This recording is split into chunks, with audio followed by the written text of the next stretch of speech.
Hello everyone, hope you're doing well. I finally finished the Stryker, the good old M1128. This was a vehicle that has been in the game for an incredibly long time, and one of those that took me an incredibly long time to spade. The reason for this is a fewfold. The first one was the fact that it was an end-of-the-line vehicle back in the day, so its mod costs were absolutely egregious, and since it started with a pretty rough round, wasn't ever really interested in it. It also had an incredibly long reload, and at the time, only access to M774. Then, they added the M900, then they buffed its reload, and then they gave it hydrogen pneumatic suspension. But the main thing that finally drew me to this vehicle was actually playing the 120S, and also the fact that they got rid of that ridiculous system where if you actually played an end-of-the-line vehicle, it would be way higher in modification cost. So nowadays, it's a lot easier to grind, but still a little bit ridiculous. So this vehicle took over 100 matches to spade at 10-0, which is way more than everything else, and it's basically because of how it is played. There's a lot of times where with the Stryker you get in pretty positive positions, you can use the gun very effectively to be able to destroy the enemy, but then there's a lot of times where you'll just get nuked by something, such as a light autocannon tank like a Puma or a 2S38, or you'll just get donked by a helicopter, or you'll get donked by artillery. There's actually many times I died by artillery where it just didn't even land anywhere near me, or maybe you just get donked by somebody who is in a standard MBT. So even though the Stryker has a really good round in the M900 at 10-0, probably one of the best rounds at 10-0, apart from the 120S obviously having the silver dart, this vehicle really struggles in a lot of ways because of its size, and also because of the fact that it dies to so many different things so easily. If you actually have a look at the size of the M1128, it is massive. It is bigger than a Leopard by a lot, and it's way taller, which is a huge issue, because the vehicle itself doesn't have a lot of gun depression, so therefore you're starting off with the gun way higher than usual, and this leaves you in a pretty negative position. So, with the addition of the hydrogen pneumatic suspension, it definitely made it easier to use, which was really nice, but still it meant that a lot of the time you would get caught out because your hull is so big, you would just get hit at it. Now, the interesting thing about it is because of the way that the vehicle is set up, you can actually go hull down and you can hide the crew away from enemies, and I was able to use that quite effectively.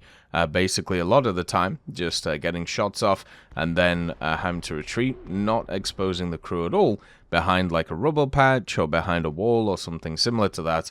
But most people would just shoot you in the gun anyway to knock out your breach, and that was like a 20 to 25 second repair, and then you go again, and then the same thing would happen again, and then you just keep doing that over and over again until, you know, you eventually destroyed them.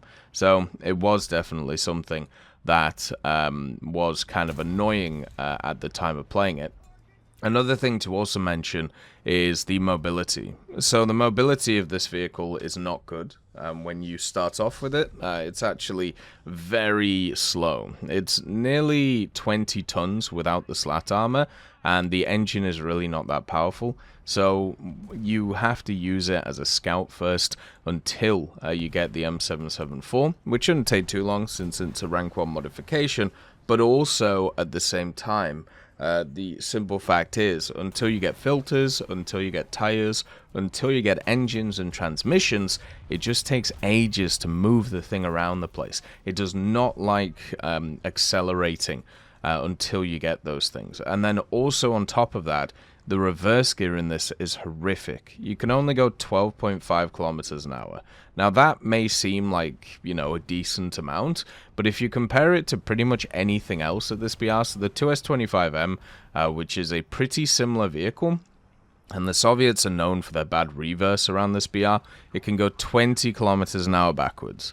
So just to give you kind of, you know, a similar setup in another tree, that's where we're at. And then for the Puma, for example, that thing can go 30 kilometers an hour backwards. So once you're in a position with the Stryker, it's very hard to be able to get out of it, because first of all, because it's wheeled, you have to turn a massive amount, since it's only got, you know, the wheel drive in the front area, the front axle. You have to turn so aggressively to get around, and it takes ages to reposition, even after smoking and doing all of those things, and it just makes it really annoying to actually reposition.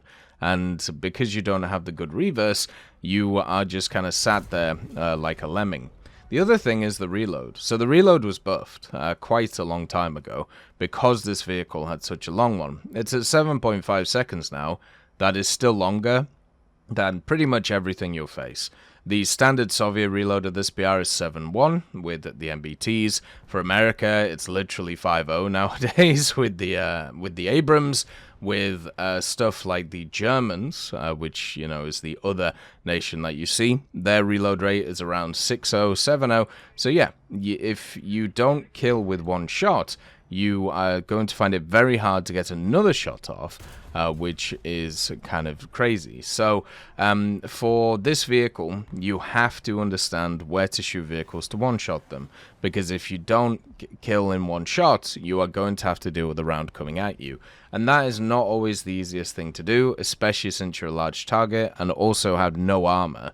So people are just going to run straight through you with your rounds that are going on. I'm really not surprised that this thing has been buffed like 3 or 4 times over, just because of the fact that I experienced so many issues with it. And we're not even talking about the modifications. So the modifications of this vehicle are set out really weirdly and in a way pretty annoyingly. So obviously in rank 1 you have the M774 and you have the thermals, which is nice. But that also means that you are not researching rank 2 modifications when you should be. Instead, you are stuck researching improved parts, then FPE, then the M774, then the NVDs. So you're not actually making progress towards those mobility setups that you need.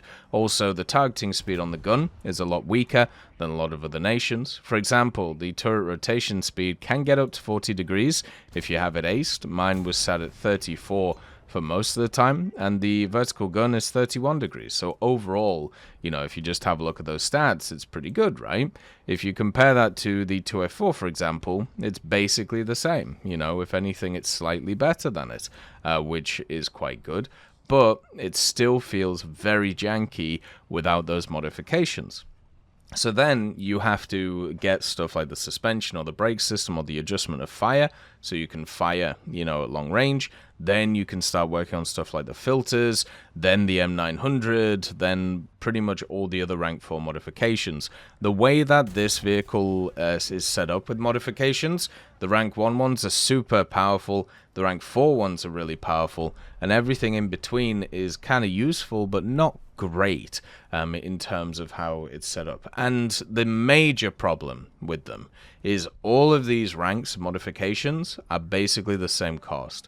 So for example, I think the rank 1 ones were 10k or similar to 10k, and the rank 4 ones are 10k. So there's no area where you feel like you are progressing quickly with the vehicle, since all of the area is exactly the same in terms of progression, and overall it costs around 220,000 RP to be able to get all of the modifications on this vehicle. Now, if you want to compare that to something, the M1A1, which is a full 1 BR higher than it, is at 248. So very similar in the amount of research needed for both vehicles. Same with stuff like the XM975. And this just makes it so tough to get through because of the fact that with the Stryker, the way that I talked about it before, with the way that its playstyle works, you know, there is a lot of matches where at the start of them, if you're on specific matches or if you're going around certain places, you will just get annihilated by either light tanks that outflank you, or if you just have a bad trade against an MBT where you're trying to hit them up. So generally, it's a really rough time to actually get those mods and get them going. And what didn't help was the teams. The teams around this BR have been woeful the last week or so while I was playing through this. And that culminated in this vehicle. It took me 111 battles to spade this. 111, showing how I just wasn't surviving very long in many of them. And we had some breakout games, but not many. But I ended up getting 134 ground kills, 102 deaths, 44% win rate. And by the way, my average win rate is 56%. So that shows you how rough that was. And yeah, it just did not feel good at all because of the teams that were around. And you know the crazy thing? With the 120S, which I was using as a backup vehicle, I actually have a new appreciation of the 120S after playing the M1128. Because as a secondary vehicle, the 120S was fantastic. I was actually going 2-to-1. I was able to kind of recover a lot of the games, especially with the mega round, and it actually felt really good. So after spading the M1128, after taking ages to do it, I'm glad I did it, because now my perception of the vehicle has completely changed, and it really is a very much different experience than I thought it would be. I just can't believe it took so long, and I had such a rough time doing it.